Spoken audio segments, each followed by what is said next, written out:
नमस्कार, मैं हूं शरद द्विवेदी और हमारा आज का मुद्दा है युद्ध विराम, झुका पाकिस्तान।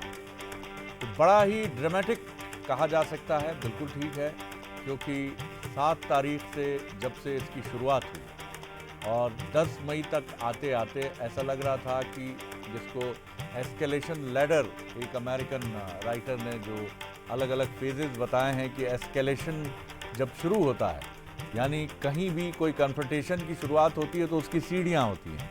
पहले आप बातचीत से अपनी नाराज़गी जताते हैं, फिर आप कुछ आर्थिक प्रतिबंध थोपते हैं, फिर डिप्लोमेटिक टाइज़ को आप ख़त्म करते हैं और जो चौथी सीढ़ी होती है वो सीढ़ी होती है कि जहाँ पर आप एक दूसरे के विरुद्ध ऑपरेशंस शुरू करते हैं। तो हम चौथी सीढ़ी तक आ गए थे। 5वीं, 6वीं और 7वीं, 8वीं सीढ़ी जो होती वो होती बहुत भयानक। उसके पहले हम रुके हैं और जनाब जो दुनिया की एक ताकतवर मुल्क के प्रेसिडेंट हैं डोनाल्ड ट्रंप साहब, जो सीरियस बात को भी कुछ इस तरह कहते हैं कि थोड़ा वक्त लगता है उसको समझने में। तो जब उनका एक्स हैंडल पर ये स्टेटमेंट आया कि बड़ी मशक्क़त के बाद हमने दोनों को राज़ी कर लिया है, फिर उसके बाद मार्को रूबियो विदेश मंत्री साहब ने कहा पूरी रात जेडी वेंस साहब जो वाइस प्रेसिडेंट है उसके साथ हम मशक्क़त करते रहे।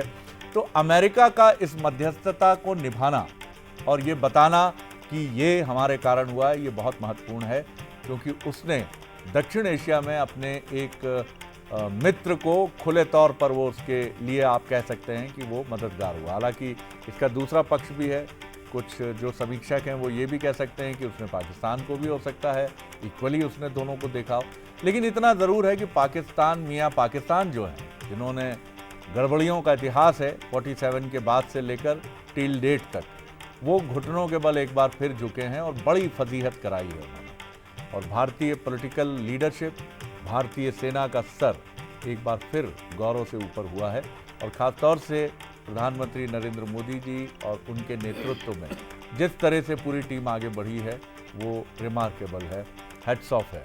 तो इससे पहले कि हम आगे बढ़ें, आप पहले देखिए ये रिपोर्ट जो आपको बताएगी कि कैसे क्या घटनाक्रम हुआ, क्योंकि शाम 5:30 पर ये एक्स हैंडल वाली कहानी सामने आई। 3:30 पर डीजीएमओ पाकिस्तान ने DGMO Bharat, director military operation से, डायरेक्टर जनरल मिलिट्री ऑपरेशन से बात की। पहले रिपोर्ट देखेंगे, फिर चलेंगे डिबेट की तरफ। शनिवार शाम 5:33 भारत और पाकिस्तान के बीच बढ़ती गर्मी में इस ट्वीट ने पानी डालने का काम किया। संपूर्ण युद्ध के अटकलों के बीच भारत और पाकिस्तान में युद्ध विराम हो गया।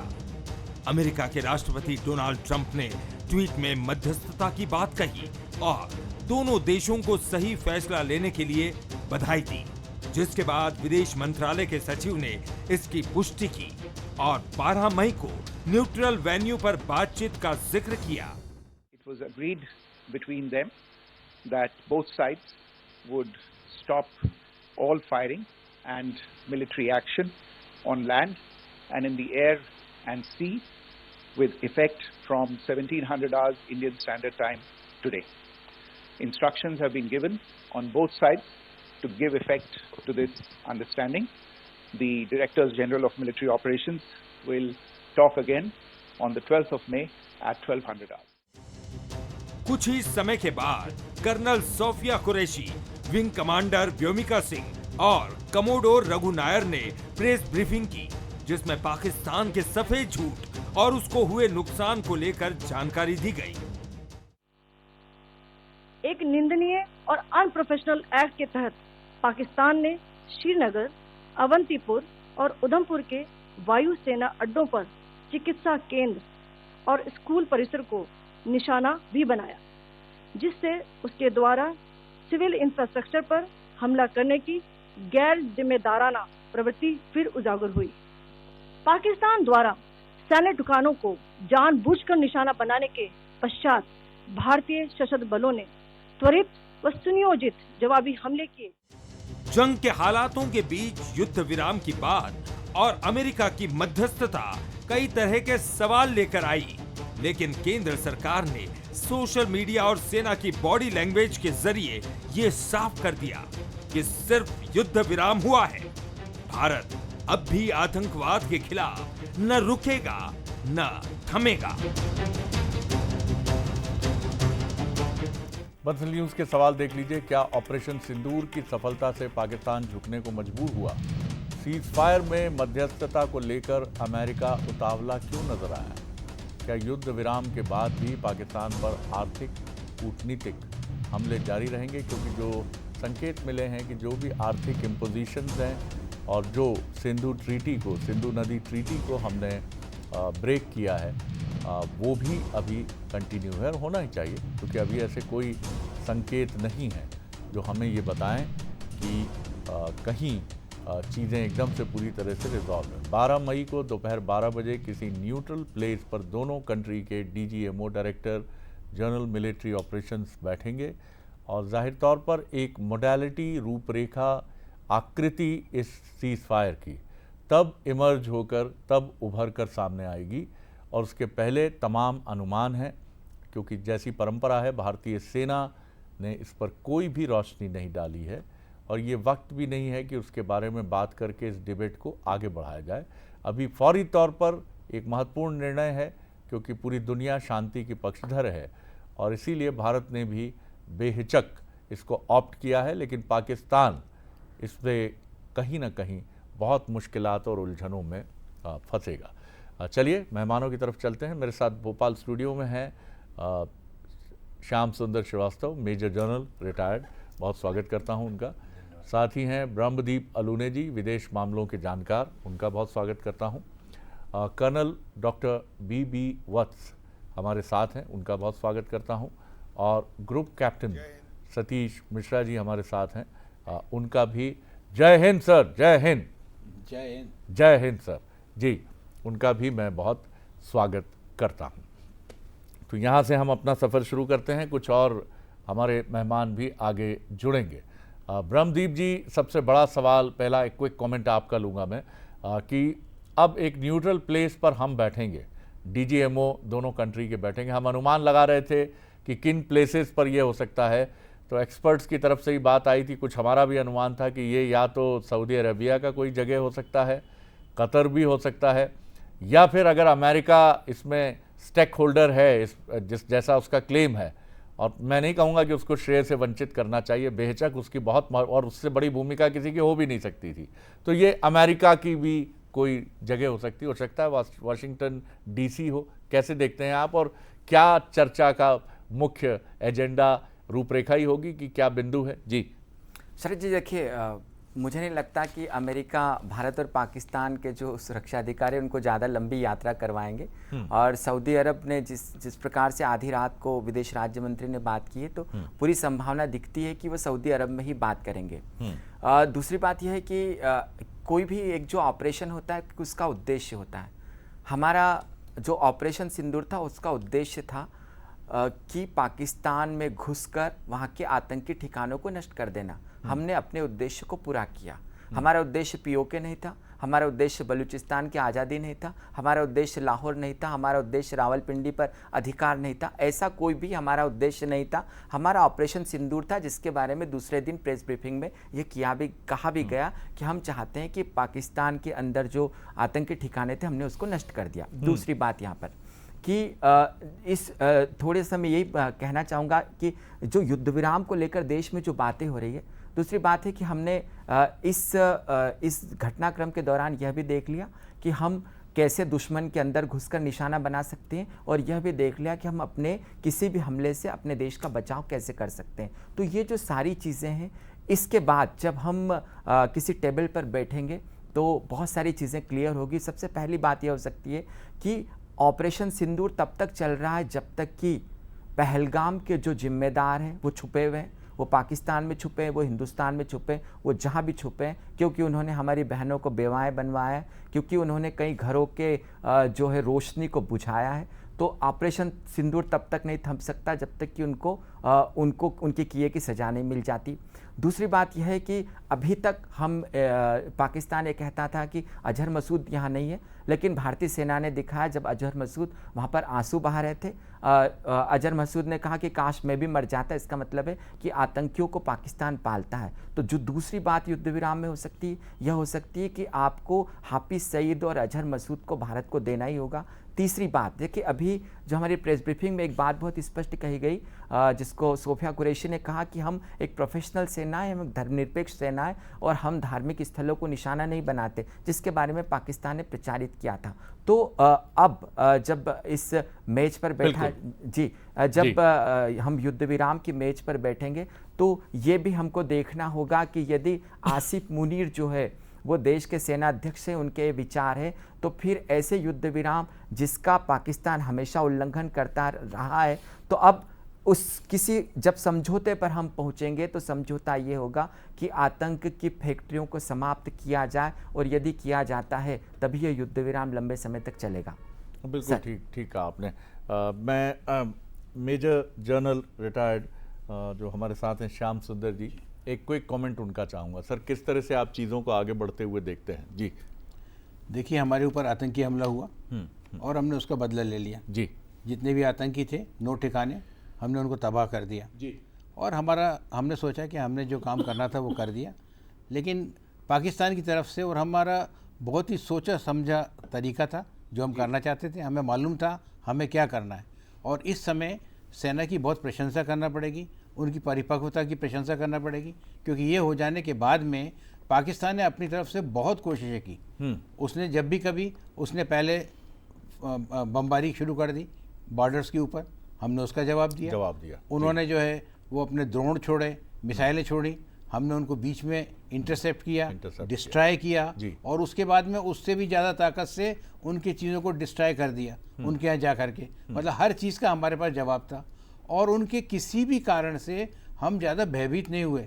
हमने कोई ऐसा डिसीजन नहीं लिया, हमें मालूम था हमें क्या करना है, और वो जिस तरह से सारे काम किए गए, हमारी पूरी तैयारी थी, और हम तैयार थे कि आप जिस लेवल तक जाएंगे उस लेवल तक हम जाने को तैयार हैं। अगर आप आगे बढ़ेंगे तो हम भी आगे बढ़ेंगे, वरना हमने आपको ये बता दिया कि अगर आप आतंकी गतिविधियां हमारे देश में चलाएंगे, अगर हमारे देश के देशवासियों को कुछ भी होगा, तो हम पूरी दुनिया को दिखा देंगे कि हमारा देश क्या कर सकता है। तो ये बहुत अच्छा उन लोगों ने काम किया। और इसके बाद में पाकिस्तान के लिए भी मैं तो मतलब बोलता हूँ कि उनके लिए बहुत अच्छा रहा। अगर मान लीजिए ये चीज़ें आगे बढ़ती तो इसके अंदर और युद्ध की स्थिति तक पहुँचती, तो युद्ध के अंदर जो भी दो देश लड़ते हैं दोनों को नुकसान होता है। थोड़ा बहुत नुकसान हमें ज़रूर होता, लेकिन पाकिस्तान हमेशा के लिए तबाह हो जाता, ऐसी स्थिति थी। कितने ही लोग उसको चाहे भले ही सपोर्ट करते रहते। तो उन सबको देखते हुए उनके लिए भी बहुत अच्छा रहा कि वो बच गए। और हम तो चाहते ही नहीं थे कि युद्ध हो, ये हमारी पहले से ही जो हमारे इंटेंशंस थे। अगर हम युद्ध चाहते होते तो शुरू से ही हमारे काम करने का तरीका दूसरा रहता। हमने बिल्कुल स्पष्ट कर दिया हम क्या चाहते हैं, हमने वो काम कर लिया था, और इस समय इसकी ज़रूरत भी नहीं थी। जो हमारी प्लानिंग थी वो एक एक क्षण बिल्कुल ठीक रही, और जो हमें किया है, इसलिए मैं सेना को और सारे लोगों को, हमारी इस बार जो है हमारी लीडरशिप, पूरा देश, सारे राजनीतिक दल, सब लोगों ने जो एक दुष्टता दिखाई है, उससे हमारे सैनिकों को बहुत बल मिला है। बिल्कुल ठीक कह रहे हैं आप। इसकी वजह से जो है मैं इन सबको सैल्यूट करता हूँ। कर्नल बी वत्स साहब की तरफ मैं चलूँगा।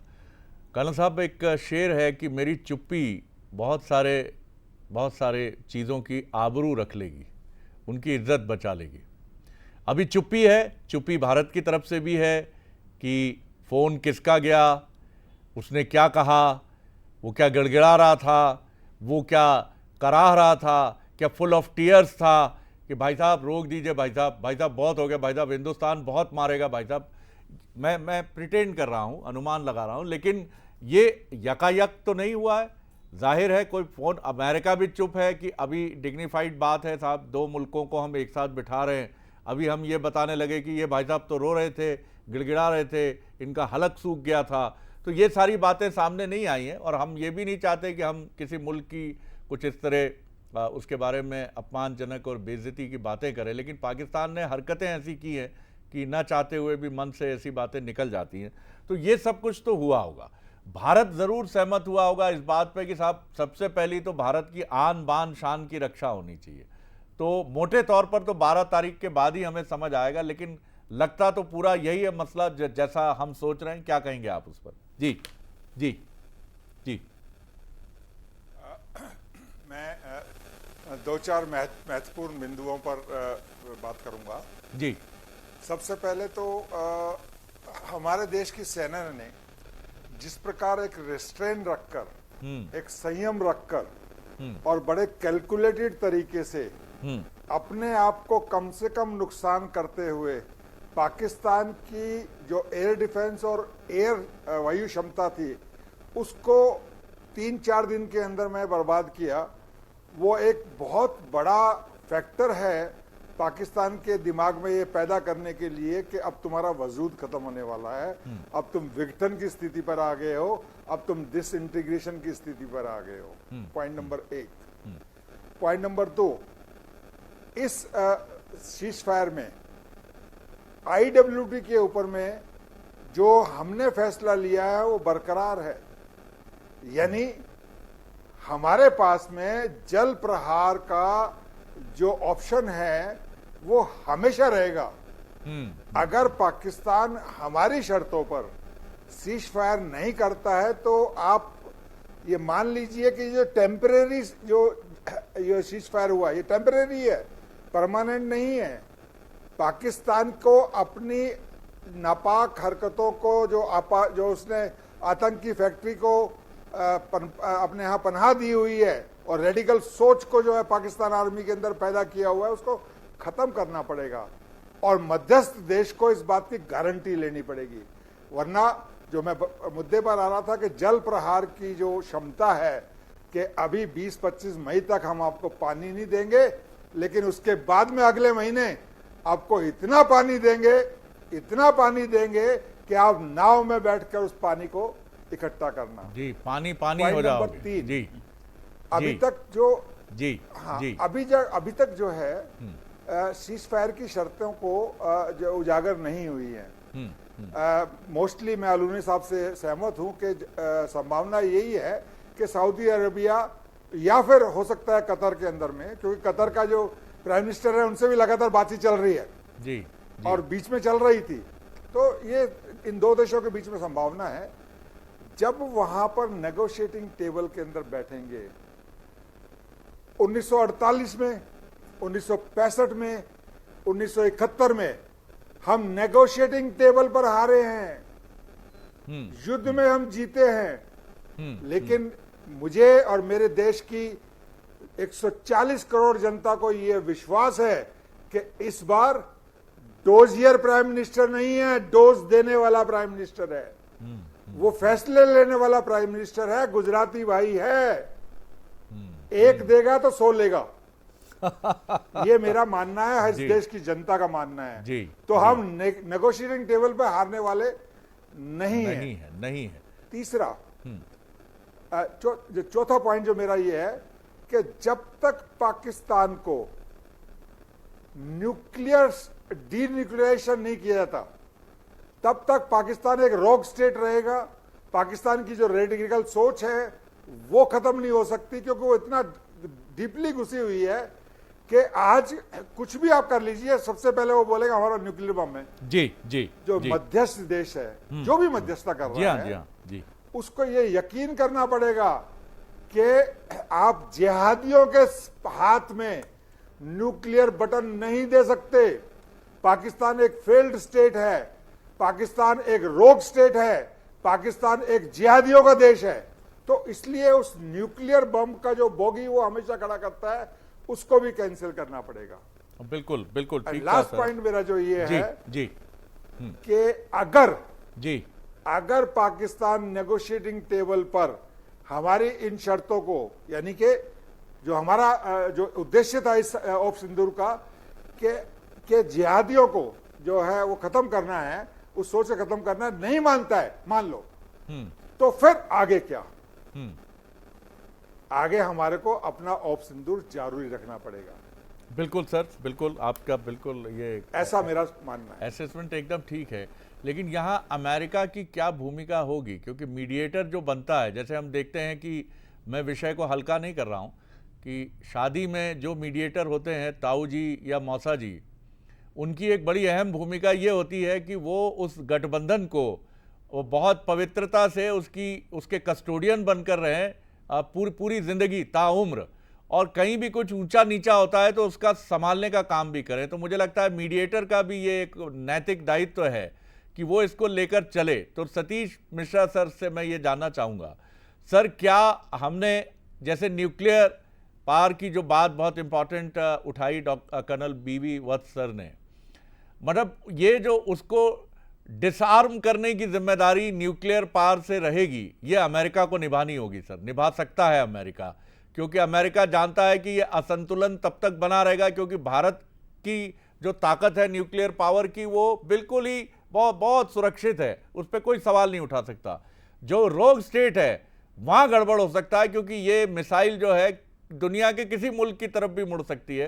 तो अमेरिका की भूमिका पर भी एक टिप्पणी चाहूंगा ओवरऑल कमेंट के साथ। जी जी जी सर। सर जी। श्रीवास्तव सर ने और वत्स सर ने और डॉक्टर साहब ने जो कहा, मैं पूरी तरह इनकी बातों से सहमत हूँ।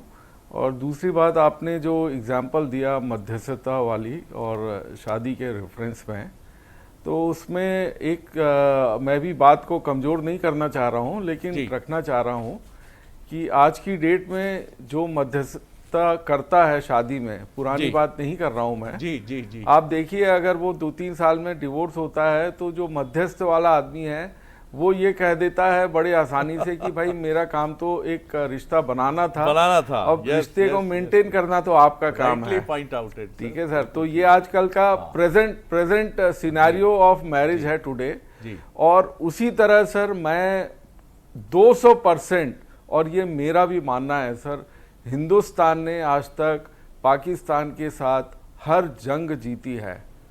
ठीक है, we have won the war on field every time, but we have lost the war on table every time। ठीक है सर। इस बार मुझे पूरी उम्मीद है क्योंकि हमको अपनी हिस्ट्री की जो गलतियां हैं उसको रिपीट नहीं करना है। और जिस तरह हमारा ऑपरेशन सिंदूर का एक मैंडेट था जो कि प्राइम मिनिस्टर द्वारा दिया गया था, उसी तरह अभी जो हमारा ऑन टेबल बात होगी सीज फायर पे, उस मैंडेट को, जो भी मैंडेट हो मुझे अभी नहीं मालूम, मेंटेन करना है। बाकी सजेशंस तो बहुत से टीवी न्यूज़ चैनल के माध्यम से और हम सभी लोग देना चाहेंगे, लेकिन जो भी पॉलिटिकल विल है, मैंडेट है, वो पूरा होना चाहिए और वो ऐसा होना चाहिए जो भारत की जनता और भारत के फ्यूचर के लिए अच्छा हो।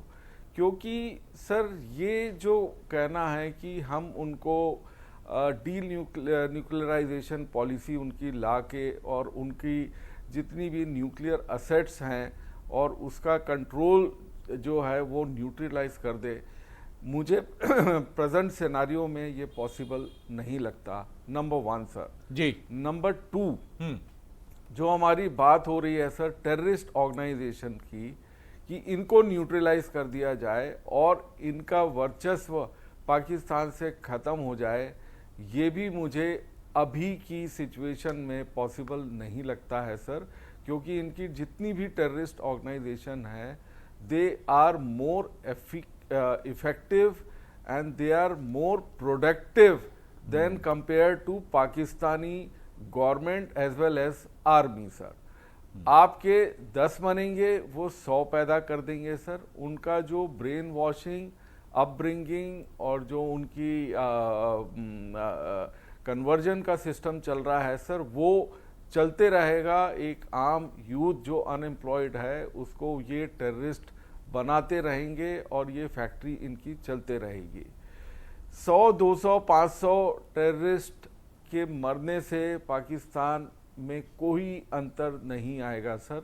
ये मेरा मानना है, ये मेरा विश्वास है। जी, और ये सीज फायर की जो बात है सर, पाकिस्तान क्योंकि अभी चारों तरफ से घिर गया है sir. He tried all his level best to neutralize our military establishment, लेकिन वो कर नहीं पाया और वो समझ गया कि इस सिनेरियो में अभी मैं नहीं कर पाऊंगा, इसलिए मुझे ऐसा लगता है वो समय खरीद रहा है। He is purchasing time. अभी 2 दिन का और टाइम है सर, ये अपना बैठ के डिसाइड करेंगे कि हम किस लेवल में आके अड़े। आप शिमला एग्रीमेंट का भी उदाहरण देख लीजिए सर, जब भुट्टो प्राइम मिनिस्टर यहाँ पर आए थे, हारने के बाद भी वो इतने फर्म थे और वो एक्चुअली ऑन टेबल हमसे जीत के गए थे। तो ये एक हिस्ट्री की मिस्टेक है and we must learn from our history. History is meant for that. Otherwise जो कहते हैं ना हिस्ट्री रिपीट्स इटसेल्फ, वो वाला केस फिर से हो सकता है। बट अमेरिका ने जो मध्यस्थता की है उसकी मैं तारीफ करता हूं कि वो भी अभी नहीं चाहते हैं कि वॉर एक्सेलरेट हो इस एरिया में, क्योंकि ऑलरेडी वर्ल्ड के 2-3 एरियाज हैं वहां पे बहुत डिस्टर्बेंस है सर। सर आपने बहुत इंपॉर्टेंट बातें की और हमें चिंतन की, थॉट की एक दूसरी दिशा में, डायमेंशन की तरफ आप ले गए हैं, ये कह के कि पाकिस्तान ने समय ख़रीदा है। क्योंकि सच बात है कि वो नटोरियस स्टेट है, रोग स्टेट है, और वो शिमला समझौते की तरफ आता है जब टेबल पर, तो इसलिए आता है कि वो समय ख़रीदना चाहता है, क्योंकि उसके बाद ISI जारी रखती है अपना काम और फिर हमको कारगिल मिलता है। क्योंकि उस समय आते हैं जो जनरल साहब पाकिस्तान से आगरा सबमिट होता है, बड़े धूमधाम से होता है, हम सोचते हैं कि चीज़ें ऑन ट्रैक हैं, अब ठीक होगा। समझौता एक्सप्रेस जाती है पाकिस्तान, बड़े बड़े एक्टर्स जाते हैं जिनके ताल्लुकात पाकिस्तान से हैं, और हमें मिलता है कारगिल। अब इसने अगर समय खरीदा है तो इस स्टेप में इस बार भारत भी नहीं आएगा। ये बिल्कुल सही बात है, क्योंकि आपने जो कहा कि हिस्ट्री बनी इसीलिए है कि अगर उसको बार बार दोहराने दिया जाए तो फिर ये कोई बात ही नहीं है। अलूने सर, इसी पर मैं आपका कमेंट चाहूँगा कि इस बार का जवाब बहुत मजबूत होगा, नहीं तो फिर ये बात तय मानिए कि ये एक अस्थायी युद्ध विराम है और 12 तारीख के बाद घोर असहमति के बाद हिंदुस्तान ये कह सकता है कि आतंकी फैक्ट्री इज स्टिल वर्किंग, हम सहमत नहीं हैं और हम अपना सिंदूर, कर्नल बीबी वत्स ने जो कहा कि हम जारी रखेंगे अपना अभियान। सर देखिए शरद जी, मतलब दुनिया का सबसे महाशक्तिशाली जो देश है अमेरिका, उनके राष्ट्रपति ट्वीट करके बताते हैं कि युद्ध विराम हो गया। मतलब उसके बाद कोई संभावना नहीं होती कि हम कुछ कहें, और फिर वो बात 12 मई को होना थी। लेकिन ये भारत का आत्मविश्वास था कि भारत के जो सैन्य अधिकारी हैं वो बाकायदा टेबल पर बैठते हैं और प्रेस ब्रीफिंग करते हैं। उस प्रेस ब्रीफिंग में बहुत स्पष्ट तरीके से वो सिलसिलेवार तरीके से बताते हैं कि भारत ने क्या किया, भारत के क्या उद्देश्य हैं, और भारत जो है वो इसके बाद भी निर्णायक युद्ध, यदि कुछ ऐसा होता है, पाकिस्तान कोई दुस्साहस करता है, तो भारत क्या कदम उठाएगा। इसका मतलब ये भी है कि जिस टेबल पर हार जाने की आशंका से हम ग्रस्त रहे, निश्चित तौर पर इतिहास से हमने सबक लिया है। और ये जो युवा पीढ़ी है जिन्होंने एक दौर 1965 का युद्ध ज़्यादा दिन चला था, 71 का युद्ध तो जो है 14 दिन तक चला था, लेकिन इस युवा पीढ़ी ने जिस तेज़ी के साथ पाकिस्तान में घुसकर आक्रमण किया, पाकिस्तान में घुसकर उनको मारा, पाकिस्तान में घुसकर हमारे उद्देश्य को पूरा किया, वो हमारे आत्मविश्वास, हमारी सरकार के विचारों को भी प्रतिबिंबित करती है। तो हमने अपनी रणनीति बता दी है। अब मध्यस्थता को लेकर हमारे मन में बहुत सारे सवाल आते हैं कि इस युद्ध विराम में हम क्या क्या चीज़ों को तय करेंगे। तो देखिए, कश्मीर द्विपक्षीय मामला बताया जाता है और हमारी सरकार अब उसको द्विपक्षीय मानने के लिए तैयार नहीं है। मतलब वो सिर्फ भारत का पक्ष है, बहुत महत्वपूर्ण है।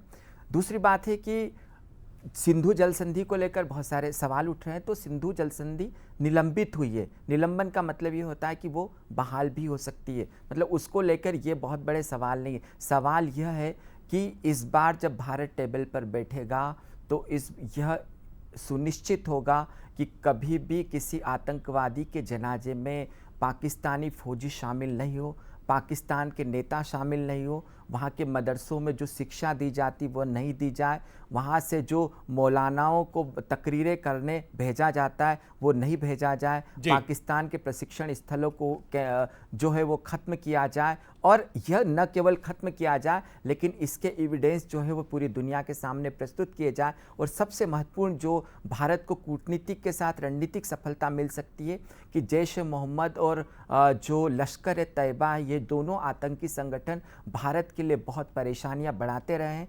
इन आतंकी संगठनों के को जो टारगेट किया है, अब इस आतंकी संगठन के सरगनाओं को भारत में होना चाहिए, और निश्चित तौर पर यह एक ऐसा बिंदु रहेगा जिस पर भारत बहुत ज़्यादा जोर देगा, और इस बात को अमेरिका को मानना ही पड़ेगा, क्योंकि अमेरिका ने भी यह स्वीकार किया है कि यह जो युद्ध विराम हुआ है वो भारत की शर्तों पर हुआ है। और ऐसा लगता है कि आने वाले समय में भारत जो है, जो आतंकवाद, जो भारत का मिशन सिंदूर था, तो आतंकवाद को लेकर उस नीति पर काम करेगा जिससे भारत को बढ़त मिले। शरद जी, हमारे साथ प्रवीण साहू सर भी जुड़ गए हैं, मेजर रिटायर्ड, उनका भी मैं इस्तकबाल करता हूं, उनका भी स्वागत करता हूं। और major general doctor Rajesh Chhaba sir भी हमारे साथ हैं, और आप सबकी एनर्जेटिक प्रेजेंस हमें बहुत गाइड करती रही है, और मैं उम्मीद करता हूं आगे भी करेगी। आप जितने साहिबान इस समय हमारे साथ हैं, श्याम सुंदर श्रीवास्तव जी मेजर जनरल, उनकी तरफ मैं रुख कर रहा हूं। सर, इस टेबल पर जब हम बैठेंगे 12 तारीख को, तो मैं सोचता हूं कि क्या पाक ऑक्यूपाइड कश्मीर पर बात होगी? मुझे संभावना कम लगती है। क्या हम उस ज़मीन को जिसके हम हकदार थे पाकिस्तान से लेने के, और अब तक टेबल पर हम नहीं ले पाए उसको किन्हीं कारणों से, उसकी भी शायद मुझे लगता है बात नहीं होगी। बात का एक ही इशू होगा कि पाक स्पॉन्सर्ड टेरर जो है उसको ख़त्म करिए। जी देखिए, इस समय जो पाकिस्तान की हालत है वो बिल्कुल टूटा फूटा देश है, कर्ज़ों से डूबा हुआ है, कोई मैन्युफैक्चरिंग नहीं है, कोई इम्पोर्टेंस नहीं है। और अभी आपने देख लिया कि इतने दिनों के अंदर जो भी कुछ उसने हरकतें करी वो सिर्फ एक दिखावा था। उसको खुद भी मालूम था कि अगर मान लीजिए कोई लड़ाई होती है तो वो कहीं रहेगा नहीं, कहीं और जिस तरह से हमारी सशस्त्र सेनाओं ने बहुत मैच्योरिटी के साथ, बहुत रिस्ट्रेन रख करके इस ऑपरेशन को अंजाम दिया है, उससे पूरी दुनिया समझ गई है कि हम किस लेवल पे बैठे हुए हैं और वो किस लेवल पे बैठे हुए हैं। तो इसमें तो कोई भी शक नहीं है कि दोनों के अंदर कोई बराबरी नहीं है। और ये जो भी कुछ युद्ध विराम हुआ है, युद्ध विराम दोनों देशों के लिए अच्छा होता है, लेकिन पाकिस्तान के लिए तो ये बहुत अच्छा है। अगर ये युद्ध विराम नहीं होता और वो इस तरह की चीज़ें करता रहता तो उसकी देश को बहुत सारा नुकसान होने के पूरे चांसेस थे। बिल्कुल। लेकिन अभी जैसे बताया गया है कि एक बार युद्ध विराम हो गया है, वैसे मैं इस युद्ध विराम को अच्छा मानता हूँ।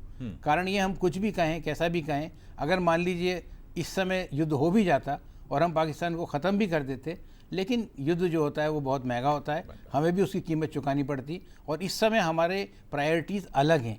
इस समय हम दुनिया के साथ खड़े होकर के ऊंचे बढ़ने की कोशिश कर रहे हैं, और यहाँ हम ऐसे ही फंस करके मतलब अपना ही नुकसान भी करते। तो ये हमारी जो रणनीति थी, जो हमारे सेनाओं ने जिस तरह से काम किया, वो बहुत अच्छा था। अब बात आती है कि ऐसा करने के बाद में जब हम टेबल पर बैठेंगे तो हम किस तरह से इसको नेगोशिएट करेंगे। Very true. आपने बिल्कुल बहुत सही कहा कि ये टाइम कोई भी, क्योंकि ये पूरा विश्व इन चीज़ों के अंदर जुड़ा हुआ रहता है, बहुत सारे देश हैं जिनका इसमें इंटरेस्ट रहता है, और हम भी कोई अकेले देश नहीं है जो बिना किसी को सोचे हुए कुछ काम कर दें, जब तक हमारे ऊपर कोई ऐसी बन ना आए। इस बार आतंकी हमला हुआ, हमें मालूम था कि कोई हमारी बात माने, सुने या ना सुने, हमें अपना काम करना है, हमने अपना काम कर दिया। बट जब हम आगे बढ़ने की कोशिश करते हैं तो आपने बिल्कुल ठीक कहा कि ये कोई टाइम नहीं है कि नेगोशिएट टेबल पर बैठ के आप जो है पीओके को लेने की बात करें या आप जो है वो ज़मीन को लेने की बात करें। इस समय ये नहीं हो सकता। टेररिज्म एक ज़रूरी चीज़ है, और ये टेररिज्म कितने समय से चला आ रहा है। टेररिज्म के चले आने का एक सबसे बड़ा कारण ये भी है कि पाकिस्तान भी शुरू से जानता था, 1971 की वार में हार के बाद उसे मालूम था कि वो डायरेक्ट 1 to 1 जो है वो भारत के साथ में नहीं कर सकता, कोई लड़ाई नहीं कर सकता, तो उसने टेररिज्म को अख्तियार किया। बिल्कुल सर, बिल्कुल। लेकिन टेररिज्म का हमें टेबल के ऊपर बैठ करके एक सॉल्यूशन ढूंढना पड़ेगा, और जो डर अभी पाकिस्तान के अंदर बैठा हुआ है उस डर का फ़ायदा उठाकर हमें इस तरह के चीज़ें टेबल के ऊपर लाना चाहिए जिससे टेररिज्म दोबारा से यहाँ आने की कोशिश ना करे। और दूसरी बात, जो हमने यहाँ पर अभी अपनी बहादुरी इस समय दिखाई है, अभी हमें टेररिज्म के जो तरीके हैं उसके ऊपर भी देखना पड़ेगा कि अगर दोबारा कोई ऐसी हिम्मत करने की कोशिश करता है तो फिर हमें इसी तरह का जवाब देना पड़ेगा। जी, मैं प्रवीण जी की तरफ चलूँगा, मेजर रिटायर्ड, फिर डॉक्टर राजेश छाबा की तरफ। मैं आपसे समझना चाहूँगा मेजर साहब कि जब 65 में जिब्राल्टर इशू को लेकर जो लड़ाई पाकिस्तान ने हम पर थोपी थी और जिसका जवाब हमने बखूबी दिया था, उस समय जो युद्ध विराम हुआ था उसमें मध्यस्थता अलूने सर रूस ने की थी। ताशकंद समझौते के लिए हम गए थे, लेकिन इस बार तस्वीर बदली है, मंजर बदला है। रूस के बजाय अमेरिका सामने है। रूस हमारा बहुत विश्वसनीय दोस्त रहा है, तो क्या आपको लगता है कि ये जो अमेरिका की मध्यस्थता है ये भारत और अमेरिका रिश्तों में एक नया अध्याय है और भारत को इसको पूरा कैपिटलाइज करना चाहिए, क्योंकि अमेरिका भी इसको कैपिटलाइज करना चाहेगा? जी जी, थैंक यू, जय हिंद। बेसिकली मैं तो इसको कुछ अलग नज़रिए से देखना चाहूँगा कि जब लड़ाई टेररिज्म के अगेंस्ट में हो रही है और उसका अमेरिका 9/11 कैसे भूल सकता है। इन्हीं जिहादी फोर्सेस ने उनके यहाँ पे घुस के 9/11 किया था। इसी अमेरिका ने ओसामा बिन लादेन को पाकिस्तान के अंदर घुस के मारा था। तो आज की तारीख में जब ये लड़ाई आर पार की चल रही थी टेररिज्म के अगेंस्ट में, ठीक है, आज की डेट में युद्ध कोई नहीं चाहता है और हम भी अपने इकोनॉमिक्स को देखते हुए ऑल आउट वॉर पे अभी तक नहीं गए थे। जो भी हमने एक्शन किए थे वो रिटेलिएटरी एक्शंस थे और वो उनके रिस्पांस पे जो उन्होंने एक्शन लिए उसके रिस्पांस में हमने एक्शंस लिए थे। अभी जो मेन ध्यान देने वाली बातें हैं, जैसा सर कह रहे थे कि हिस्ट्री को हम ध्यान रखें, पाकिस्तान को डीन्यूक्लियराइज करें। और वो कैसे होगा, वो मेरे ख्याल से टेबल के ऊपर पॉसिबल नहीं होगा। उसके लिए मिलिट्री एक्शन जरूरी है। और रही बात सीज फायर की, तो सीज फायर के वायलेशन तो जब हम सर्व किए हैं, सबने सर्व किया है। सीज फायर के वायलेशन तो रोज की बात है, कोई ऐसी बड़ी चीज़ नहीं है सीज फायर जिसके वायलेशन नहीं होते हैं और ये रोज की चीज़ है। यदि आप बॉर्डर पे बैठते हैं तो सुबह भी सीज फायर होता है, शाम को भी होता है, ब्रेकफास्ट, लंच और डिनर पे हम सीज फायर करते हैं, या इस तरफ से होता है या सामने एक तरफ से होता है, दोनों एक दूसरे को वायलेशन का इल्ज़ाम लगाते हैं। रही बात सीखने की बात, जो हम यदि हिस्ट्री से ना सीखें, देखिए 1971 में हिंदुस्तान पाकिस्तान का तकरार बोल लीजिए या प्यार बोल लीजिए, उसमें बांग्लादेश पैदा हुआ था जो आज हमारे लिए नासूर है, हमारे लिए बहुत बड़ा प्रॉब्लम है। ऐसे ही इस कॉन्फ्लिक्ट में या इस प्यार में कहीं बलूचिस्तान, खैबर पख्तून ना पैदा हो और ये कल हमारे लिए नासूर अलग से ना बन जाए। साथ ही साथ कश्मीर का जो इशू है, कश्मीर इतना स्ट्रैटेजिक पॉइंट है। कश्मीर से जो गिलगिट बाल्टिस्तान का एरिया है, हम हमेशा पीओके की बात करते हैं, गिलगिट बाल्टिस्तान का जो एरिया है उससे हम direct Afghanistan, direct China, direct Europe से सड़क के मार्ग से जुड़ सकते हैं और वो एरिया जो है वो हमारे लिए बहुत इम्पॉर्टेंट है। तो राम राज्य की तरह से प्राण जाए पर वचन न जाए छोड़ करके हम कृष्ण राज्य के जो है नियम वो फॉलो करें वॉर के, कि everything is fair in love and war. आज की तारीख में देखिए पाकिस्तान का, जैसे कि सब जानते हैं, मैं हर डिबेट में बोलते रहता हूं कि ये आर्मी बेस्ट आर्मी है वर्ल्ड की। एक चीज में इसको कोई निर्विरोध है वो, और वो सरेंडर करने में, वो हमेशा सरेंडर करती है, चाहे टीटीपी के अगेंस्ट में सरेंडर कर देती है, चाहे इंडिया के अगेंस्ट में सरेंडर कर देती है। आज भी सीज फायर के लिए प्रयास उनके तरफ से आया, डीजीएमओ ने, उन्होंने कॉल किया और हमने उसको रिस्पॉन्ड किया। और आज की रात बड़ी प्यारी रात थी क्योंकि उनकी मिसाइल सिस्टम फेल हो चुके हैं, कोई मिसाइल्स हमारे यहाँ लैंड नहीं किए, उनका एयर डिफेंस सिस्टम फेल हो चुका है, उनके एयर डिफेंस फ्रीक्वेंसी हमारे पास है, जैसे वो ऑन करेंगे हम उसे बर्बाद कर देंगे। उनकी एयर स्ट्रिप्स बर्बाद हो चुकी है, टोटल एयर सुपीरियॉरिटी हमारे पास है, हम जो चाहे कर सकते हैं। लेकिन इसमें ये ध्यान देने वाली बात है कि इनके पास न्यूक्लियर ऑप्शन है जो शायद एज ए लास्ट रिसॉर्ट आज की रात वो चला सकते हैं। बिल्कुल। तो इसलिए सीज फायर का तो मैं डेफिनेटली स्वागत करूंगा, बट जो हमारे पॉइंट्स हैं, डीन्यूक्लियराइज करना, हिस्ट्री से सीखना कि ऐसे देश हम ना पैदा करें, रादर हम उस पर शासन करें, बिल्कुल, कि बिल्कुल। कल की डेट में वो हमारे लिए प्रॉब्लम बन जाए, जैसे कि बांग्लादेश। जी, आपने एक अलग व्यू रखा है जिस पर हम सब मैं समझता हूं कि हमारा पूरा पैनल इस पर ज़रूर सोचेगा। दो तीन बातें जो आपकी तरफ से, सतीश जी की तरफ से, वत्स साहब की और श्याम सुंदर सर की तरफ से आई हैं, बहुत इंपॉर्टेंट हैं। और एक अलग रोशनी की तरफ हमें ले जाती हैं। डॉक्टर राजेश छाबा सर, रक्त बीज की एक कहानी का जिक्र हमने पहले किया था कि ये एक ऐसा असुर था हमारी सनातन गाथाओं में कि जिसका एक बूंद गिरता था तो नया दानव पैदा हो जाता था। टेररिज्म एक वैसा ही दानव है, क्योंकि इसके धर्म की आड़ ले ली जाती है और इससे फंडिंग आती है इस्लामिक कंट्रीज से, और कुछ देश जो पर्दे के पीछे छिपकर अपने हथियार बेचते हैं, दुनिया के चौधरी भी बनते हैं, वो भी इस कारोबार में शामिल होते हैं। अब भारत को क्या करना होगा बदली हुई परिस्थितियों में? हम पाक ऑक्युपाइड कश्मीर नहीं ले सकते, अभी बात सही है। अभी हम जो बात करेंगे तो क्या हम पाकिस्तान के अंतर विरोधों को बढ़ाने के लिए हम वैसी कुछ कोशिश भी करेंगे कि हम लेंगे अपने इंटेलिजेंस की मदद लेंगे, या हम घुसने की कोशिश करेंगे अब पाकिस्तान में, जिस तरह से रूस और अमेरिका ने कोशिश की अफगानिस्तान जाने की? जी देखिए, पहले ये डिबेट मुझे पूरा विश्वास है कि ये डिबेट इस पे है कि क्या खोया क्या पाया। जी क्या खोया क्या पाया, अगर हम ये एनालाइज कर लें कि क्या हमने पाया और क्या हमने खोया, तो पहले अगर हम पाया की बात कर लें, या चलो खोया पे चलते।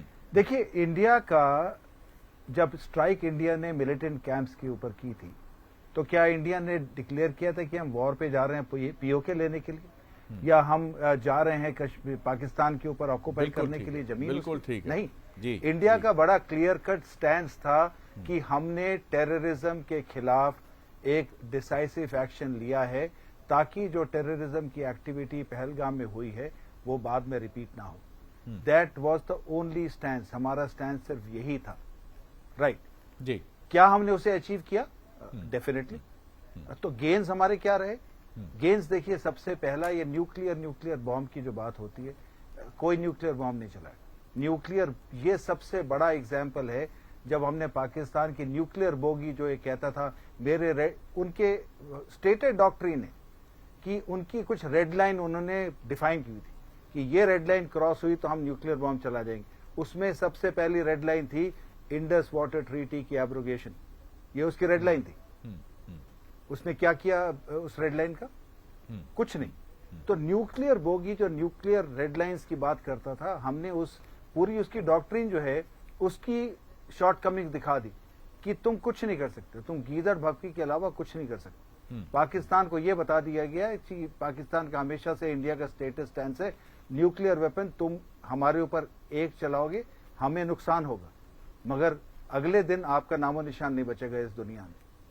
राइट, सबसे पहला पॉइंट। सेकंड पॉइंट, बड़ी क्लियर कट रेड लाइन हमने ले डाउन कर दी है टेररिज्म के खिलाफ। हमने बोल दिया है कि ये टेररिज्म जिस तरीके से आप चला रहे हो ये हमें एक्सेप्टेबल नहीं। हमने उरी के बाद हमने एक लिमिटेड स्ट्राइक की, जो हमारा सीआरपीएफ का जो नुकसान हुआ था उनकी बस का, उसके बाद हमने बालाकोट किया। ये जो पहलगाम में किया, उसके बाद हमने ये लिमिटेड ऑफेंसिव किया। अगला रेड लाइन क्या, हमने बड़ा क्लियर कट उनसे ये पॉलिसी उनको बता दिया है कि ये अगर एक्ट, अगला कोई भी टेररिज्म का एक्ट ऑफ वॉर होगा, और उसका मतलब ये है कि हम हर जगह जहां हम जाना चाहते हैं वहां पे एक्ट करेंगे, ये सिर्फ लिमिटेड नहीं होगा टेररिज्म के खिलाफ। ओके, चौथी बात, इंडस वाटर ट्रीटी। ये एक ऐसी ट्रीटी है जिसके खिलाफ इंडिया के बहुत सारे स्ट्रेटेजिस्ट कहते हैं कि ये जो ट्रीटी, एक आपको एक जानकारी दे देता हूं आप सभी को, इसको किस तरह इंटरप्रिटेट करें कि पाकिस्तान ने एलओसी पर फायरिंग की है, सीज फायर का वायलेशन सामने आया है। क्या ये एक ट्रैप है, या ये इस पर अभी किसी बहुत बड़े कंक्लूजन पर पहुंचना तो ठीक नहीं होगा कि क्या इसका क्या मतलब निकाला जाए कि एलओसी पर और जम्मू के कई इलाकों में, या ये एक म्यूटिनी है कि पाकिस्तान की सेना सरकार ने जो निर्णय लिया है उससे असहमत है? सर, एक क्विक कमेंट चाहूंगा छाबा सर आपका, डॉक्टर छाबा। पॉसिबल, बट रोग एलिमेंट्स हर एक आर्मी में होते हैं। I am sure Asif Munir के सपोर्टर्स भी बहुत होंगे जो ये नहीं चाह रहे होंगे कि ये वॉर रुके, क्योंकि ये जो सारी कहानी है ये आसिफ मुनीर की गढ़ी हुई है। वो आर्मी चीफ से निकलना नहीं चाहता, वो कंटिन्यू रहना चाहता है, और पहलगाम करवाया उसी ने। और मुझे पूरा विश्वास है कि इस सीज फायर के कुछ दिनों के बाद आसिफ मुनीर चीफ नहीं रहेंगे। तो ये उनके सपोर्टर्स भी हो सकते हैं, टेररिस्ट के सपोर्टर्स भी हो सकते हैं। After all India Pakistan army के सर्विंग ऑफिसर्स ने ये जो टेररिस्ट मरे थे उनके जनाजा अटेंड किया है। तो इनके टेररिस्ट के सपोर्टर्स पाकिस्तान आर्मी में नोन है, तो ये उनकी तरफ से है ताकि ये सीज फायर वायोलेशन हो और सीज फायर ना हो। ये देखते हैं कितना है लोकल एक्शन था, कितना जैसे मेजर संदीप ने बताया, ये तो हर दिन एलओसी के ऊपर होना बहुत कॉमन चीज है। तो इसकी देखते हैं आगे क्या होता है और कितनी इंटेंसिटी होती है, आगे चलता है या नहीं चलता है। इसी अभी ध्यान रखिए एसेंडेंसी में हम हैं, ऊपर अभी हम हैं, हमने अपनी कोई सेना को वापस नहीं बुलाया, हमारे ऑप्शंस अभी भी ओपन है और अगर ये हुआ तो हम 1 घंटे के बाद फिर रिज्यूम कर देंगे जो हम कर रहे थे अभी तक। जी जी जी। तो वाटर ट्रीटी की मैं बात कर रहा था, ये रिकॉग्नाइज फैक्ट है कि हाँ जो इंडस वाटर ट्रीटी है वो इंडिया के लिए बेनिफिशियल नहीं थी। तो इसको क्या हम रीड्रॉ करेंगे?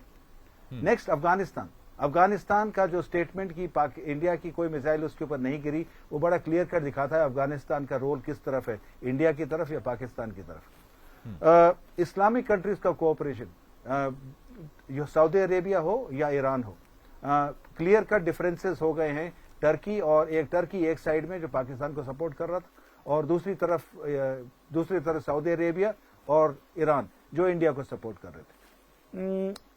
Effectiveness of own weapon system, enemy की एडी वेपन सिस्टम की शॉर्टकमिंग दिख गई, एनिमी की किस तरीके से हम उनको भेज सकते हैं और हमारी ओन खुद की जो हमारे वेपन सिस्टम्स हैं एयर डिफेंस के, उनकी सुपीरियरिटी बड़ी क्लियर कट एस्टैब्लिश हो गई। नेक्स्ट जो पाक वेपन सिस्टम्स यूज कर रहा था, टर्की के हों या चाइना के हों, उनके शॉर्टकमिंग्स भले उसके एडी रेडार के हों, वो ड्रोन्स के हों जो उन्होंने खरीदे थे या एयरक्राफ्ट के हों, इनकी शॉर्टकमिंग्स बड़ी क्लियर कटली पता चल गई हैं। हमारी खुद की इंडिजिनाइजेशन की जरूरत और इंडिजिनाइजेशन का महत्व, भले वो आकाश वेपन सिस्टम हो, भले हमारे वो ड्रोन्स हो, इनकी इफेक्टिवनेस बड़ी क्लियर कट एस्टैब्लिश हो गई। ये हमारे को not only militarily but economically also effect कर सकता है, क्योंकि ये हमारी जो नेसेंट डिफेंस एक्सपोर्ट्स हैं वो एक्सपोनेंशियली इंक्रीज हो सकती है। जी, काफी आपने रोशनी डाली है। कंक्लूड करूंगा मैं, एक छोटा कमेंट आपका और। हाँ सर जी जी जी। एक लास्ट पॉइंट, बलूचिस्तान में कहना कि बलूचिस्तान को हमने अलग छोड़ दिया, नहीं, बलूचिस्तान में जो बलूचिस्तान लिबरेशन आर्मी करना चाहती थी उसने काफी कुछ हद तक कर लिया है और जैसे जैसे समय बढ़ेगा वो बलूचिस्तान आर्मी खुद ही पाकिस्तान के बलूचिस्तान को तोड़ देगी। That's all from my side. जी जी, जिन्हें बहुत बहुत इनलाइटेंड कमेंट्स रहे हैं आप सभी मेहमानों के और आपका भी डॉक्टर छाबा। कंक्लूड करते हुए मैं जल्दी कोशिश करूंगा आप लोगों के जो एक बहुत कम समय में 10-10, 15-15 सेकंड में आपके कमेंट्स हो। अलविन सर, बहुत कम वक्त है मेरे पास, क्या हमारी खुशी बनी रहेगी या हम एक साइकोलॉजिकल एज लेकर आगे बढ़ जाएंगे कि हमने पाकिस्तान को घुटने के बल बिठा दिया, क्योंकि ना आतंक की फैक्ट्री ऐसा लगता है कि ये एकदम से वॉश आउट हो जाएगी, ना हमारे सामने घुटने टेक के बैठ जाएंगे आसिम मुनीर, ISI और पाकिस्तान के आतंकी। सर, हमारे लिए मनोवैज्ञानिक लाभ बहुत ज़रूरी था, खासकर इस दौर की जो पीढ़ी है उसने एक बार फिर देखा कि हमारे पुरखों ने जिस प्रकार से पाकिस्तान को रोंदा था, ये पीढ़ी भी तैयार है पाकिस्तान को रोंदने के लिए और ऐसे अनुभव हर 10-12 साल में मिलते रहना चाहिए। बिल्कुल। एक सर श्रीवास्तव सर, आपका छोटा 10 सेकंड का कमेंट, फिर मैं और मेहमानों की तरफ चलूँ। सर, मुझे नहीं लगता कि अब इसके बाद में ये जो वायलेशंस हो रहा है ज़्यादा देर तक टिकेगा और ये ख़त्म हो जाएगा। ये कुछ लोगों का उनका वो होगा, उनके पास कोई तरीका नहीं है इसको आगे कंटिन्यू करने का, अदरवाइज जो है वो हमको बहुत ज़्यादा नुकसान उठाना पड़ेगा। बिल्कुल ठीक कहा आपने, ये क्योंकि सिंधु ट्रीटी को रीड्राफ्ट करने की ज़रूरत है और पाकिस्तान को ये समझाने की ज़रूरत है, क्योंकि आप अपना पड़ोसी नहीं बदल सकते। जो कहानी पुरानी है सतीश जी, कहानी यही है कि पड़ोसी नहीं बदल सकते। पड़ोसी के साथ अगर आपके रिश्ते बेहतर हो जाते हैं, आप उसको 200 का टमाटर 40 रुपए किलो में देने लगते हो, तो फिर भी एक संभावना होती है। आप कैसे देखते हैं? 10 सेकंड में एक रिएक्शन। जी जी। शरद सर, मेरा तो ये मानना है कि ये बहुत ही अभी टेम्परेरी है और जब 12 तारीख को 12 बजे मीटिंग होगी और नेगोशिएशन होगा तब डिसाइड होगा और हमारा पॉलिटिकल विल और जो मैंडेट है वो पता लगेगा कि हम किस स्टेज में आके सीज फायर को एक्सेप्ट करने की तरफ बढ़ रहे हैं। जी, कर्नल बी वत्स, एक क्विक कमेंट सर आपका 10 सेकंड में सर। जी जी जी। सीज फायर का जो टाइम है वो पाकिस्तान के साथ साथ में हमारे लिए भी इम्पोर्टेंट है। हम ये नहीं कह सकते हमारी शॉर्टकमिंग्स नहीं थी, यहाँ चैनल पे हम डिस्कस नहीं कर सकते, लेकिन हमारे को उन शॉर्टकमिंग्स को भी पूरा करना होगा। नंबर 2, इंडिया जो यूएसए का जो इंटरेस्ट है उसको भी समझना होगा हमारे को, चाहे वो साउथ चाइना सी के अंदर में है, चाहे चाइना के प्रभुत्व को साउथ ईस्ट एशिया के अंदर में खत्म करने का जो है। न्यूक्लियर बोगी, अगर बोगी भी है तो भी उसको खत्म करना होगा।